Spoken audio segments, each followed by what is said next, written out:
Bonjour, vous venez de perdre votre principale source de revenus comme plein de gens depuis quelque temps. Mais alors pourquoi faire des heures supplémentaires devant la télé qu'ils vont venir vous prendre? Et bienvenue dans Temps Perdu. Il y a des jours comme ça où plus rien ne va, où on se dit que la vie ne vaut pas le coup d'être vécue, même si elle l'est, hein, mais bon, on se prend la tête comme ça et on dit n'importe quoi. Bref, des moments où on se carre le crâne entre nos deux pognes et on n'arrive plus à réfléchir qu'à autre chose que nos soucis du quotidien pas drôles. Et à force, souvent, on pète une durite. Un peu comme notre ami Lapinou de Cabbage Maniac. Il était sans doute tranquillement installé devant sa télévision lorsque tout à coup, paf, par inadvertance, il regarde l'état de ses comptes et clac, durite. Alors du coup, il n'a plus toute sa tête et il commence à délaisser les carottes pour des choux et croyez-moi, ça nous fait un beau lapin psychotique. D'autres auront des réactions plus saines, comme des envies de destruction massive, parce qu'après tout, on ne voit pas pourquoi on serait le seul sur cette planète à souffrir de maux de tête, de rage de dents, et que la fin dans le monde, ça va bien 2 secondes. Donc, ils se mettent en tête que ratiboiser la race humaine leur ferait le plus grand bien, et ils grimpent dans un tripode façon à la guerre des mondes pour laseriser tout ce qui leur passera sous la patte. Mais bon, en même temps, ils font ça avec classe, hein. Faut que ce soit joli, avec des effets trop bien, des animations qui tabassent, des scrollings que je sais même pas si c'est différentiel, et c'est cool et tout le tremblement. Et quand on tue plein de gens comme ça, et ben, les mêmes plein de gens, ils disent que vous êtes vilain. Il y en a même qui disent super vilain.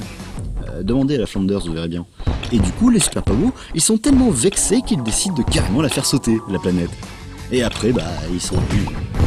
Comme dans Super Villainy de Rob Almighty d'ailleurs. Alors pour tuer le temps, ils s'entretuent. Et pour ça, ils voltigent dans tous les sens, atomisent des hordes de sbires, ramassent des sous, upgrade leur arsenal et retournent se taper dessus à longuement. Mais bon, moi, quand j'ai la tête remplie de trucs pas drôles comme ça, quand j'ai vraiment la quinte, quand je ne sais plus quoi faire de ma peau, ben en fait, j'ai envie de partir ailleurs.